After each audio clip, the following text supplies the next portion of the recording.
ಇಲ್ಲಿ ಒಂದು 500 ರೂಪಾಯಿ ದುಡ್ಕೊಂಡು ಹೋದರೆ 4 ಜನ ಮನೇಲಿ ಊಟ ಮಾಡೋರು ಇದ್ದಾರೆ, ಮಕ್ಕಳು, ಅಜ್ಜ ಅಜ್ಜಿ ಅಲ್ವಾ.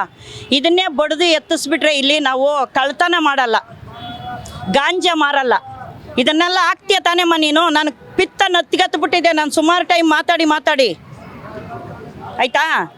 ನಾವಿಲ್ಲಿ ಗಾಂಜಾ ಮಾರಲ್ಲ, ಡ್ರಿಂಕ್ಸ್ ಮಾರಲ್ಲ, ಸೊಪ್ಪು ತರಕಾರಿ ಹಣ್ಣು ನಾವು ವ್ಯಾಪಾರ ಮಾಡೋದು, ಹೂವು ಇದೆಲ್ಲ ಏನಕ್ಕೆ ಉಪಯೋಗ ಆಗಿದ್ದು? ಆರೋಗ್ಯಕ್ಕೆ, ದೇವ್ರಿಗೆ. ಹೂವು ಆದರೆ ದೇವ್ರ ತಲೆ ಮೇಲೆ ಇಟ್ಟು ಅಪ್ಪ ಲೋಕನ್ ಚೆನ್ನಾಗಿ ಮಡಗು ಅಂದ್ಬಿಟ್ಟು ಕಡ್ಡಿ ಹಚ್ತಾರೆ. ಹಣ್ಣಾದರೆ ನಮ್ಮ ಆರೋಗ್ಯ ಚೆನ್ನಾಗಿರಲಿ ಅಂತ ಇದನ್ನೇ ಬಡಿದು ಎತ್ತಿಸ್ಬಿಟ್ರೆ ಎಷ್ಟು ಕುಟುಂಬ ಇದರಲ್ಲಿ ಜೀವನ ಮಾಡ್ತಾರೆ. ಒಂದು 1000 ರೂಪಾಯಿಗೆ ಐಟಮ್ ತರೋರು, 500 ರೂಪಾಯಿಗೆ ಐಟಮ್ ತರೋರು ಅಲ್ವರಾ. ಬಡವರು ಹೊಟ್ಟೆ ಮೇಲೆ ಹೊಡೆದು ನಿಮ್ಮ ಸಾಮ್ರಾಜ್ಯ ಕಟ್ಕೊಳೋದು ಏನಿದೆ? ಡಿ ಕೆ ಶಿವಕುಮಾರ್ ಸೋಮ್ಯಾರ, ಬೈರೇಗೌಡರು ಸೋಮ್ಯಾರ, ನಿಮ್ಮ ಸಾಮ್ರಾಜ್ಯ ಏನಕ್ಕೆ ಕಟ್ತೀರಾ?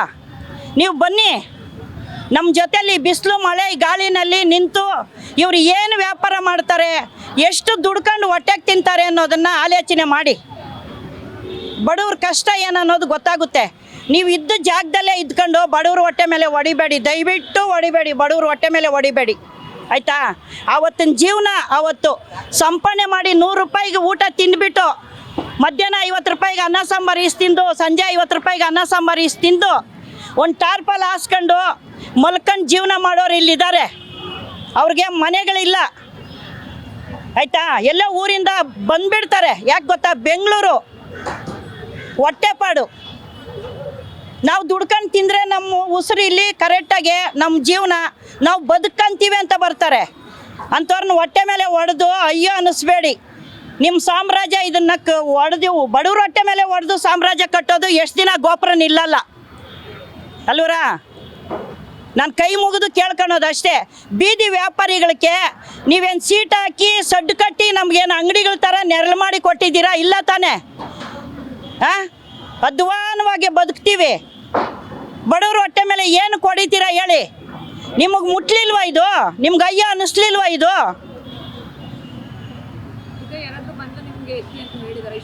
ಎತ್ತಿ ಅನ್ನೋದೇನಲ್ಲ, ಎತ್ತಿ ಬಿಸಾಕ್ಬಿಟ್ಟಿದ್ದಾರಲ್ಲ ಎಲ್ಲ ಮಾರ್ಕೆಟ್. ಇನ್ನು ಎತ್ತಿ ಅನ್ನೋದು ಏನು ಉಳಿದಿದೆ? ಏನು ಮೇಡಮ್ ಅವರೇ ಉಳಿದಿದೆ ಇಲ್ಲಿ? ಅಲ್ಲಿ ಮಂಡಿಯಲ್ಲಿ ಹಣ್ಣು ತರಕಾರಿ ತಂದರೆ ಅರ್ಧ ಕೊಳ್ತೋಗಿರುತ್ತೆ, ಅರ್ಧ ಚೆನ್ನಾಗಿರುತ್ತೆ. ಅದರಲ್ಲೇ ಬಂಡವಾಳ ಎತ್ತಬೇಕು. ಲಾಸ್ ಆದರೆ ಆಯಿತು, ಲಾಭ ಸಿಕ್ಕಿದ್ರೆ ಸಿಕ್ತು.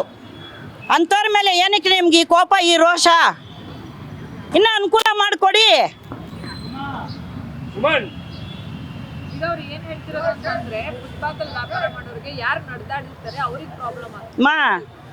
ಆರೋಗ್ಯ ಚೆನ್ನಾಗಿರುತ್ತೆ ಅವ್ರಿಗೆ ಆಯಿತಾ. ನಡೆದಾಡೋಕ್ಕೆ ಜಾಗ ಬಿಡದಿರ ಮಾರೋದಕ್ಕೆ ನಾವೇನು ಹುಚ್ಚಿರಲ್ಲ. ಅವ್ರ ಹಂತಕ್ಕೆ ಅವ್ರ ಗಾಡಿ ಹೋಗುತ್ತೆ, ಬಸ್ಸು ಹೋಗುತ್ತೆ, ಆಟೋ ಹೋಗುತ್ತೆ. ನಾವೆಲ್ಲೇ ಒಂದು ಸೈಡಲ್ಲಿ ಒಂದು ಮೂಲೆಯಲ್ಲಿ ಮಡ್ಕೊಂಡು ಮಾರ್ತೀವಿ ಅಲ್ವರಾ. ನಾವು ಯಾರಿಗಾನ ಏನಾನ ತೊಂದರೆ ಕೊಟ್ಟಿದ್ದೀವೋ? ಕೊಡೋದಿಲ್ಲ ನಾವು. ಸುಳ್ಳು. ಇದು ಒಂದು ರೋಷ. ನಮ್ಮ ಸಾಮ್ರಾಜ್ಯ ಕಟ್ಕೊಳ್ಬೇಕು ಅಂತ ಒಂದು ರೋಷ. ಯಾವುದು ಶಾಶ್ವತ ಇಲ್ಲ. ಸತ್ರೆ ಒಂದು ದಿವಾನ್ ಕಾಟ್ ಹಾಕಿ ಎತ್ತಿ ಆಚೆ ಇಡ್ತಾರೆ. ಏನಮ್ಮ ಅಲ್ವರಾ. ಇದು ಫುಟ್ಪಾತ್ ವ್ಯಾಪಾರಿಗಳು ಒಂದಷ್ಟು ವ್ಯಾಪಾರ ಮಾಡ್ಕೊಂಡು ಒಂದಷ್ಟು ಜೀವನ ಮಾಡ್ಕೊಂಡು ಹೋಗೋದು ಜಾಗಮ್ಮ. ಇಲ್ಲಿ ಯಾರು ಏನೋ ಕೋಟೆ ಕಟ್ಕೊಂಡು ಬದುಕಷ್ಟು ನಾವು ಜೀವನ ಮಾಡೋಕೆ ಇಲ್ಲಿ ಸಂಪಾದನೆ ಆಗೋಲ್ಲ. ಯಾವುದೋ ಒಂದಷ್ಟು ಹೂವನೋ, ಒಂದಷ್ಟು ತರಕಾರಿ, ಒಂದು ಹಣ್ಣು ಹಂಪ್ಲು. ಸರ್ಕಾರ ಏನು ಹಿಂಗೆ? ನಾವು ಸಣ್ಣದ್ರಲ್ಲಿ ಇರಬೇಕಾದ್ರೆ ಸರ್ಕಾರ ಬಂದಿತ್ತಮ್ಮ, ಅವಾಗ ಎಷ್ಟೋ ಚೆನ್ನಾಗಿರ್ತಾ ಇತ್ತು ಅಲ್ವರ. ಇವಾಗ ಅವರು AC ಕಾರ್ಗಳಲ್ಲಿ ಓಡಾಡ್ಕೊಂಡು ದೊಡ್ಡ ಬಂಗ್ಲೆಗಳಲ್ಲಿ ಇದ್ಕೊಂಡು ಅವ್ರಿಗೆ ಈ ಬೀದಿ ವ್ಯಾಪಾರದವ್ರ ಕಷ್ಟ ಏನು ಗೊತ್ತಾಗುತ್ತೆ ಮೇಡಮ್ ಅವರೇ? ಅಲ್ವರ, ಅವ್ರಿಗೇನು ಗೊತ್ತಾಗುತ್ತೆ? ನಾವು 100 ರೂಪಾಯಿ 50 ರೂಪಾಯಿಗೆ ದುಡ್ಕೊಂಡು ತಿನ್ನೋರು ನಾವು ಮೇಡಮ್ ಅವರೇ. ಅವ್ರಿಗೆ ಈ ಕಷ್ಟ ಗೊತ್ತಿದ್ದಿದ್ರೆ ಇಲ್ಲಿವರೆಗೂ ಬರ್ತಿರ್ಲಿಲ್ಲ. ಬಡವರು ಬಗ್ಗರನ್ನ ಹೊಡೆದು ಎತ್ತೋದಕ್ಕೆ ಬರ್ತಿರ್ಲಿಲ್ಲ.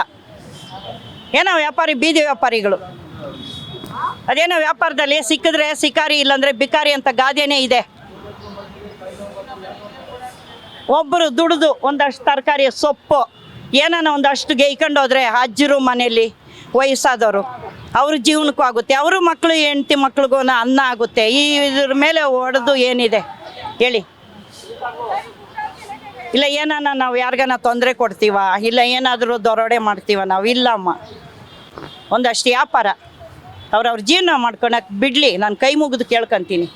ನಮ್ಮೊಬ್ಬರಿಗೆ ಅಲ್ಲ, ಕೋಟಿ ಕೋಟಿ ಜನ ಇದ್ದಾರೆ ಅಷ್ಟು ತರೋರು, ಸ್ವಲ್ಪ ತರೋರು ಅಲ್ವರ. ಎಲ್ಲ ಇದು ಬದುಕು ಜೀವನ, ಇದು ಹೊಟ್ಟೆಪಾಡಿಗೆ.